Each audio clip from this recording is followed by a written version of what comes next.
Yesterday, I saw my baby on television. I saw she's alive, and I saw that she was. I heard before rumors that she was shot in the shoulder or in the leg. So I can see she was shot in her shoulder. I see she had an operation. She looks very terrified. She looks like she's in big pain. And I can see that she's saying what they tell her to say, but I can see that she's stable. I can see she needs medical care. And I didn't know if she's dead or alive until yesterday. All I knew is that she's might be kidnapped.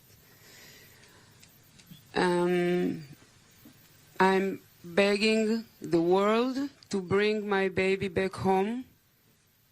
She only went to a party, to a festival party, to have some fun. And now she's in Gaza.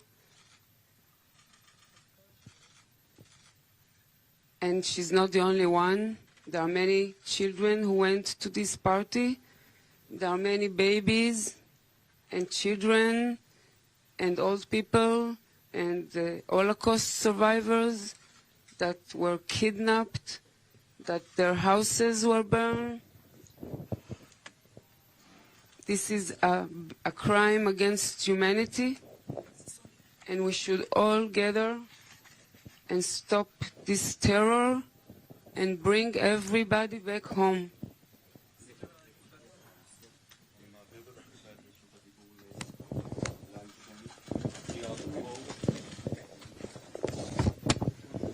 Take a live look out in Gaza today as we continue following the very latest on Israel's war with Hamas following that deadly terrorist attack there just 10 days ago now. We want to turn now for an update on everything happening to Major Libby Weiss with the Israeli Defense Forces. She's joining us live here on Live Now from Fox this morning. Good morning, Libby. Good morning. Thanks for joining us, and if I could just have you first start off with what's the latest on the ground here? What is the latest with folks there in Israel and the efforts underway now to potentially invade Gaza? Well, we're now more than a week out of just that horrific massacre that took place on October 7th with more than 1,400 Israelis killed, thousands and thousands of people injured, and really, if I can say, sort of on a personal level, really a sense of mourning amongst everyone in the country right now about this significant and major loss.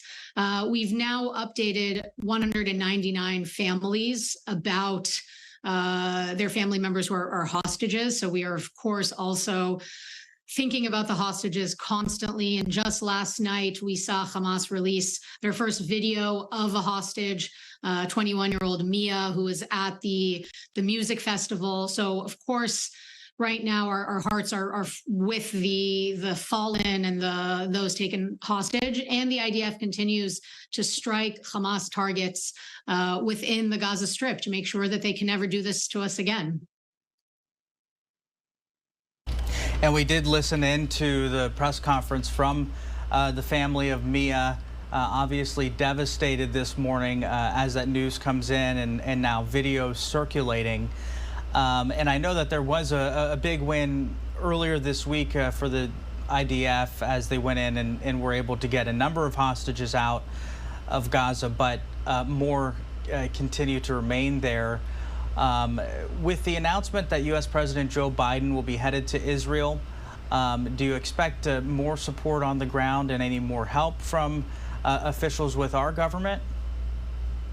Well, Well, we know that the lines of communication have been very, very open at all levels with the United States, both on the military level and, of course, on the diplomatic level. And we feel that support, and I think it sends a very, very critical message to the rest of the region that the U.S. is with us and understands that Hamas can no longer exist and can no longer commit these kinds of horrific attacks against Israeli civilians. What is the greatest need on the ground for people in Israel right now? And I'm under the understanding rocket attacks continue to happen, even now 10 days into this. What is needed for the people of Israel right now? Well, yes, as you mentioned, the rockets just continue coming in to Israel from the Gaza Strip. At this point, more than 6,500 have been launched from the Gaza Strip. And I should point out that several hundred have actually fallen short within the Gaza Strip itself. And, I think that what the people now need, I would say, I think we have a strong sense of unity. I think that we all understand that what happened 10 days ago is something that can never happen again. And we're a strong country, we're a strong military. And I think everyone now completely understands the need to continue with this operation and to make sure that Hamas can never do this again, that we are past any discussions of, what we can do with Hamas. No, this is a hard stop. We can never have what happened on October 7th happen again. Very understandable there, and I think many people can certainly sympathize with that situation here in the States, especially in the wake of things like 9/11, which are in the minds of many Americans. Meanwhile, there is now a growing humanitarian crisis, though, over in Gaza. What is the efforts there? And I know the channels have been open in efforts to try to open corridors for civilians. What's the plan as many people continue to move south? Well, first, the issue of the corridor, of course, is something that the government, will decide, and the IDF will implement whatever decision the government makes. But I do want to emphasize the fact that the IDF has several days ago and still is encouraging the people, the civilians within Gaza, to move south. They are not our enemy in this in any capacity. The goal here is to try and minimize the impact on them as much, of course, as we can. And we know that Hamas is trying to stop them. And we know that even fuel that was in the Strip already, which was intended for humanitarian purposes, that was given by UNRWA, was already used and taken by Hamas for what they are doing. And I think the emphasis here is on the fact that Hamas is the sovereign power within the Gaza Strip. They are responsible for the well-being of their public. They need to be acting to help their civilians, and that is their responsibility. And of course, we are warning and we are encouraging people to leave, to move south. And of course, we're doing this at our own operational detriment. But it's important to say that the people, the civilians within the Gaza Strip, are in no way our target.